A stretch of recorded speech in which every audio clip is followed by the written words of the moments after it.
들이 이렇게 세상 사람들이 볼 때, 어떤 매력이 있을까? 그게 어필이 되지 않으면 매력이 없는 거죠. 믿는 사람들이 믿는 대로 행동하지 않으면 매력을 잃은 거죠. 주석가 바클레이가 은혜를 매력이라 그랬어요. 참 동감합니다. 은혜를 받으면 받을수록 그 사람이 아름다워지고 매력적이게 되는 것이죠. 외모도 그렇지만은 마음이 더 아름다워지는 겁니다. 그래서 은혜 없이는 살 수 없다고 우리가 고백해요. 은혜는 두 가지가 있습니다. 하나는요, 아름답다는 것이고 두 번째는 용서한다는 거예요. 스데반은 자신을 향해서 돌을 치는 자들을 향해서 얼굴이 천사와 같다고 그랬어요.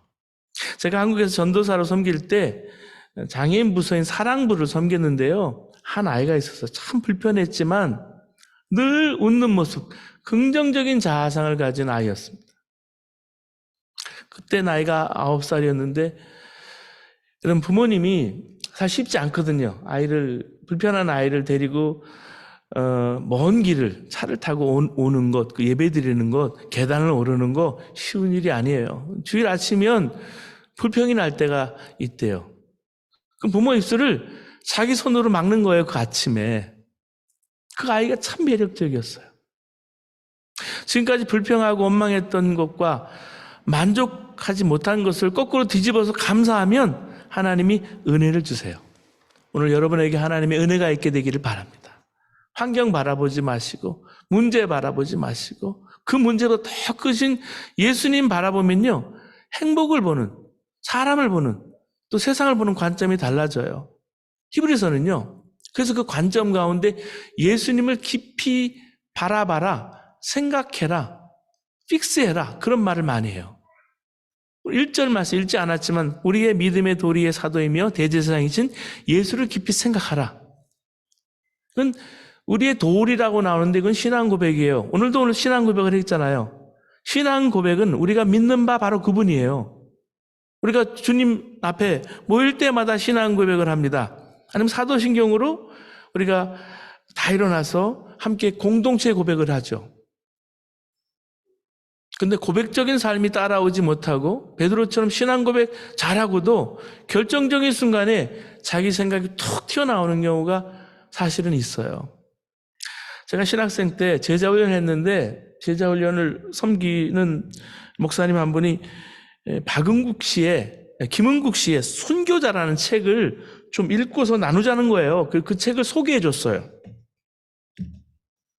그래서 그 책을 소개해 주고 그랬는데 그 책을 추천해서 읽었습니다. 근데 너무 많이 힘들었어요. 노벨상 후보까지 되었다는 소설이라고 강력하게 추천해서 봤는데 그 소설의 내용이 뭐냐면 한국 전쟁 중에서 이 평양에서 목사 14명이 붙잡혀서 이제 처형당하게 되었습니다. 그 중에 2명이 살아남았어요. 누구나 생각하기를 12명의 목사는 순교를 했고 살아남은 2명 목사는 배교하지 않았나 그렇게 생각을 하게 되는 거예요. 근데 진실은 정반대였습니다. 목사들을 총살한 인민군 장교가 포로로 잡혀서 진술하는 바에 따르면 이 처형당한 12명은 신앙을 포기하고 살려달라고 애걸했다라는 거예요.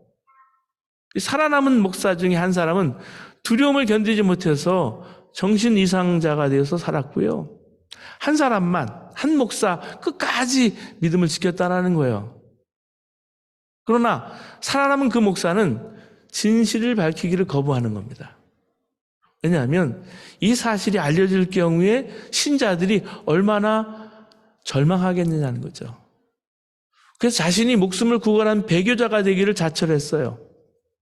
12명의 목사는 순교자가 돼서 합동 장례식을 치르게 되었습니다. 여러분, 결국 배교자라고 손가락질을 받은 이 목사님이 진정한 순교자인 거죠. 자, 이 소설을 여러분이 생각해 보세요. 읽는데요, 얼굴이 화끈화끈거려요. 우리 민낯이 드러나는 것처럼. 이게 사실에 근거한 건지 작가의 상상의 산물인지는 모르겠지만 작가도 교훈이라는데 왜 이런 소설을 써서 기독교를 창피하게 할까, 모욕하게 할까?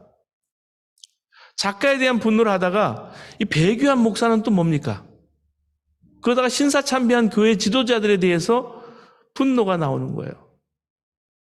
근데 이런 분노는 나 역시 똑같은 사람이 아닌가라는 두려움이 들게 해요. 생각하고 싶지 않은 거예요. 어떻게 신학교에 내가 이렇게 와서 생활하는데 신앙의 실체가 과연 뭘까라는 생각을 그때 했습니다. 여러분, 예수를 믿고도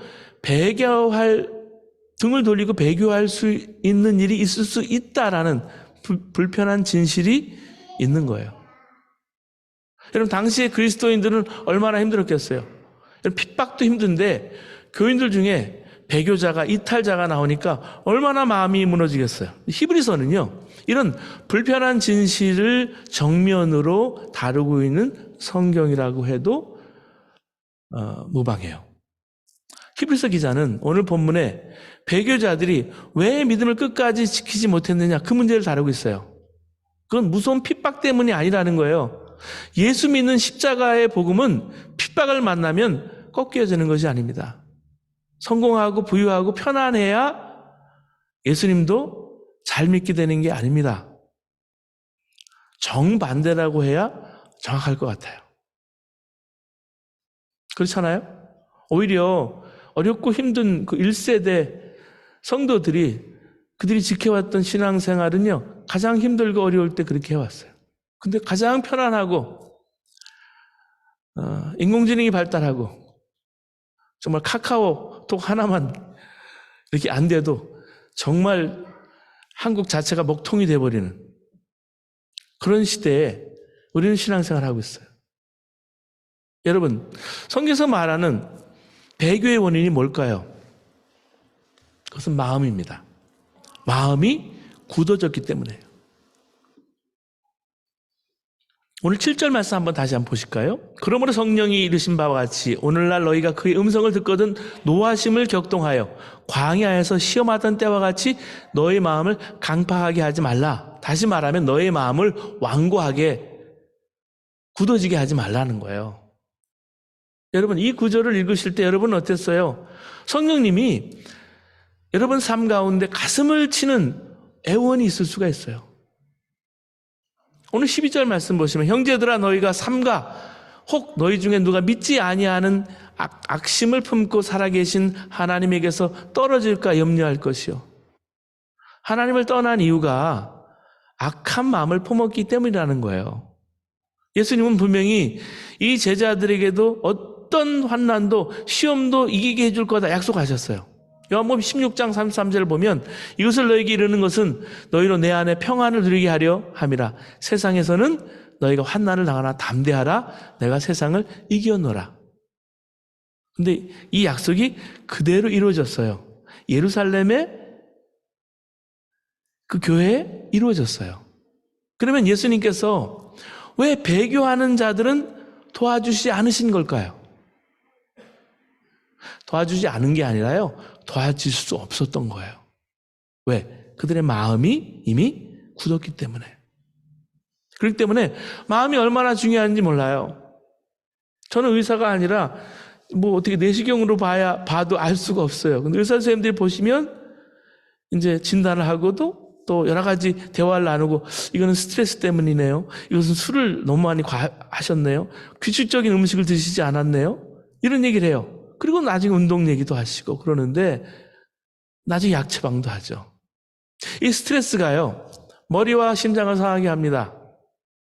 술을 많이 마시게 되면 간이 상하고 굳어지는 경우가 많아요. 의외로 제가 미국에서 많은 1세대들도 마찬가지고 2세들도 그렇지만 알코올릭 프로블럼이 많아가지고 가정 문제로 이어져서 어려워지는 경우를 전 많이 봤어요. 조심해야 될 일입니다. 근데 마음은 간보다 중요해요. 마음은 심장보다 중요해요. 마음이 그만큼 중요해요. 여러분, 주님이 우리에게 오셨는데 성령님으로 우리에게 오셨어요. 가장 친밀히 교제하고 연합하는 곳이 바로 우리의 heart, 마음이에요. 예수님이 우리 마음에 임하시고 우리와 하나 되시고 우리를 도우시는 거예요. 성령님이 내 안에서 나도 모르는 아픔도 고통도 말할 수 없는 탄식으로 계실 때도 있어요. 왜? 내 안에 계시기 때문에. 이미 이것이 구약에 예언됐어요. 하나님께서 이스라엘 백성들이 늘 하나님을 거역하고 마귀에게 마음을 뺏기는 것을 안타까워하면서 하나님의 백성의 마음에 성령님을 보내주시고 약속해 주셨는데, 그것이 에스겔 11장 19절의 말씀이에요. 내가 그들에게 한 마음을 주고 그 속에 새 영을 주며 그 몸에서 돌 같은 마음을 제거하고 살처럼 부드러운 마음을 주어 내 윤리를 따르며 내 규례를 지켜 행하게 하리니 그들은 내 백성이 되고 나는 그들의 하나님이 되리라. 이 약속이에요. 이 예언이 이루어진 것이 어딥니까? 오순절 성령의 강림 사건이에요. 다락방 때. 고린도전서 3장 16절은 그래서 뭐라고 말합니까? 너희는 너희가 하나님의 성전인 것과 하나님의 성령이 너희 안에 계시는 것을 너희가 알지 못하느냐 그랬어요. 그렇기 때문에 성령님이 내 마음에 오시면 어떤 유혹과 어떤 핍박이 와도 두렵지 않은 거예요. 흔들리지 않게 되는 겁니다. 주님이 여러분 마음에 오셨습니까? 그런데도 여러분 두려우십니까? 조급하십니까? 우리 마음을요, 조심해서 지키지 않고 다시 굳어지게 된다면 어떻게 될까요? 이건 큰일 나는 거예요. 그러면 주님이 우리 안에 오셔도요, 도우실 수가 없어요. 딱딱하면. 강팍해지면. 히브리서 기자가 성도들의 마음이 강팍해진 예를 들어서 설명합니다. 오늘 15절부터 19절 말씀이 사실 출애굽 17장에 나오는 말씀을 예로 들어서 얘기한 거예요. 이스라엘 백성이 출애굽을 했습니다. 그 후에 광야를 지나다가 물이 없었어요. 목이 말랐습니다.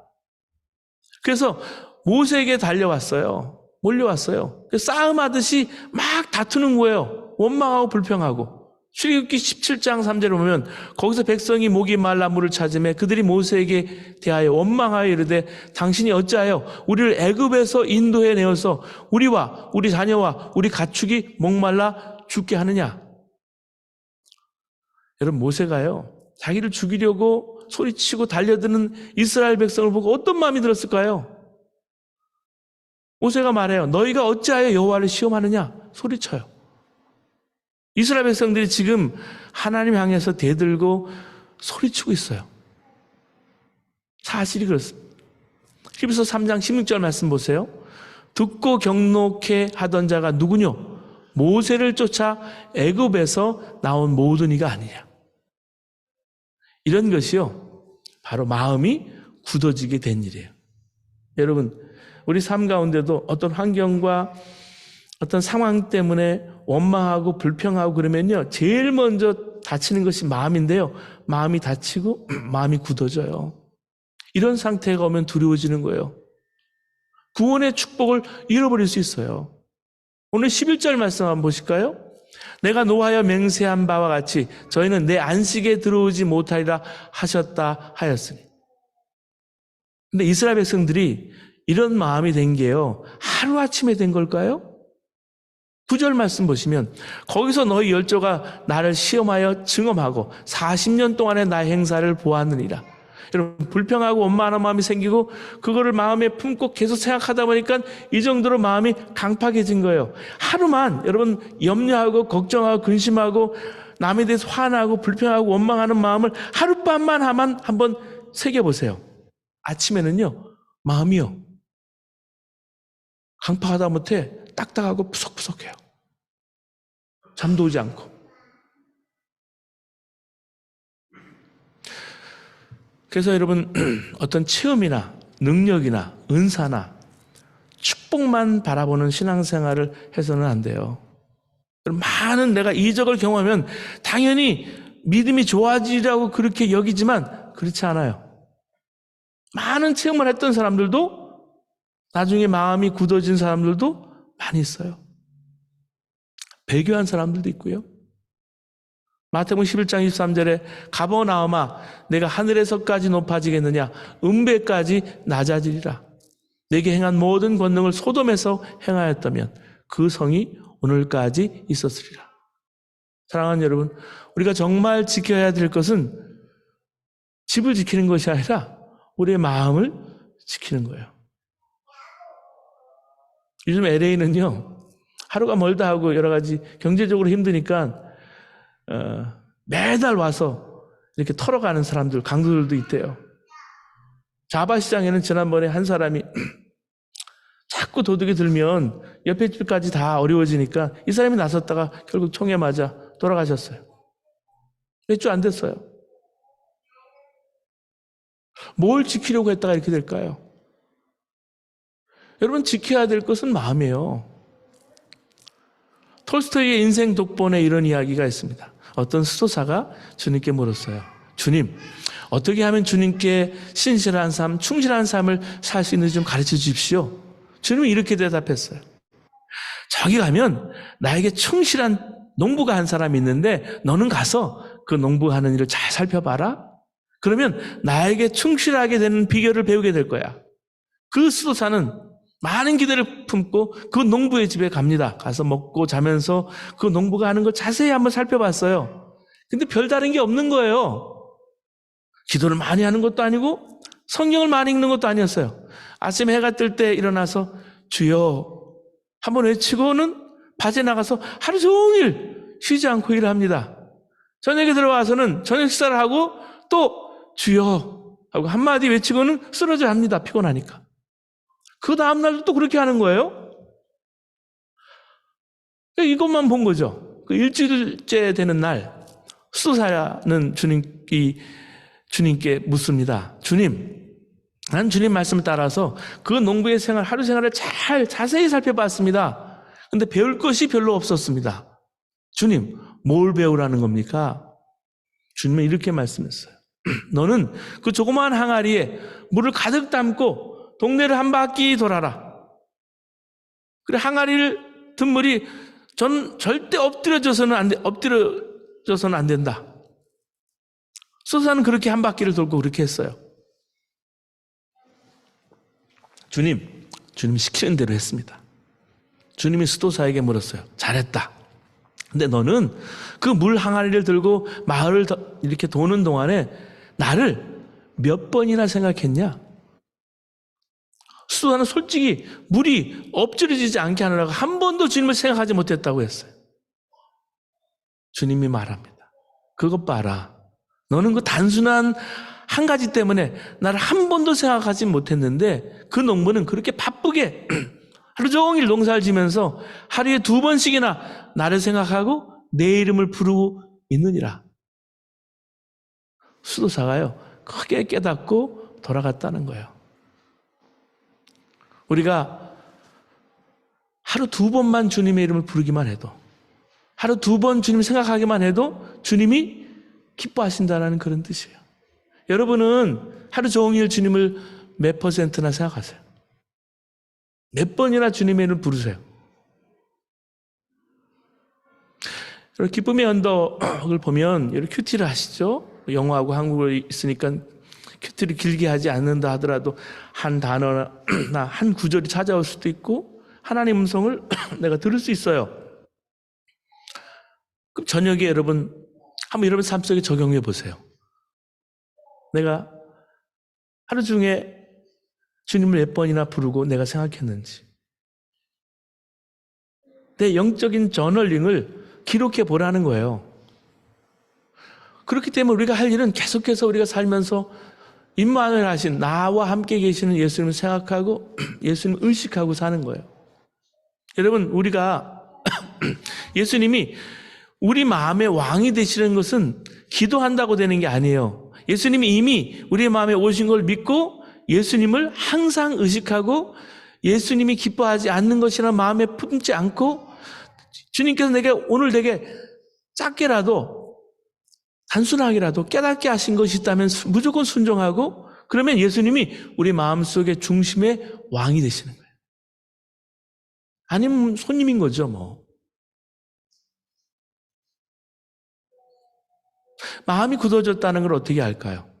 마태복음 11장 17절에 이르되 우리가 너희를 향하여 피리를 불어도 너희가 춤추지 않고 우리가 슬피 울어도 너희가 가슴을 치지 아니하였다 함과 같도다 하신 말씀처럼요.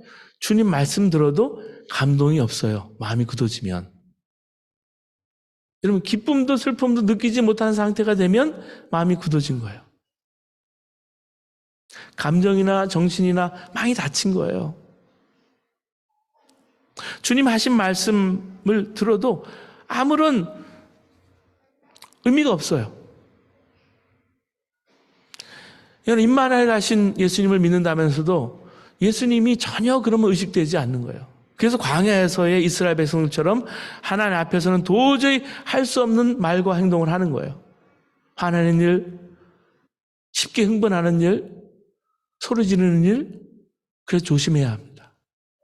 이게 사람에게 하는 것이 아니고 주님께 하는 행동으로 주님은 받으신다라는 거예요.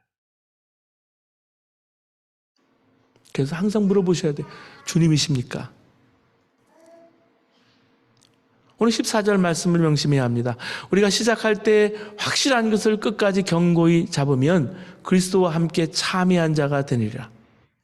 처음 믿을 때 믿음을 끝까지 가지고 살아야 되는 게 중요해요. 마음을 지키라는 거예요. 그래서 두렵고 떨림으로 너의 구원을 이루라 그랬어요. 왜 배교했습니까? 결국 믿음을 지키지 못해서 믿음 없는 자가 되어버렸습니다. 19절 말씀 보면 결국 그들이 들어갈 수 없었던 것은 믿지 않았기 때문임을 안다라고 말했습니다.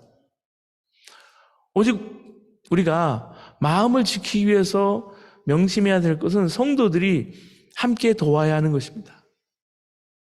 오늘도 여러분 찬양을 하면서 하나님 말씀 앞에서라는 귀한 찬양으로 우리가 함께 입을 맞추고 찬양할 때 서로가 서로에게 권면이 되고 세워지고 노력하는 거예요. 오늘 13절 말씀 보세요. 13절 오직 오늘이라 일컫는 동안에 매일 피차 권면하여 너희 중에 누구든지 죄의 유혹으로 강팍해 됨을 면하라. 오늘이라고 하는 이 매일매일 서로 권면하는 거 너무나 중요한 권면입니다.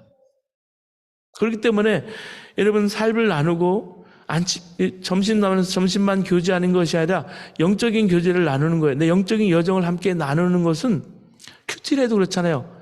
큐티를 해서 큐티 나눔 방을 하든지 속회에서 하든지 그러면 교인들에게 내 마음을 열어서 보여주는 거예요. 이것은 우리 마음이 완고하지 않게 하도록 하는 하나님의 지혜입니다. 마음을 주님께 열고 성도들에게 열면 굳어질 수 없기 때문에. 집을 자주 오프하는 가정은 깨끗하잖아요. 목사가 1년에 한 번 신방할 때만 깨끗한 게 아니라 손님이 올 때마다 여러분 자주 모실 때 깨끗해지는 것과 마찬가지죠. 이게요 우리 마음이 길들이는 것과 똑같아요.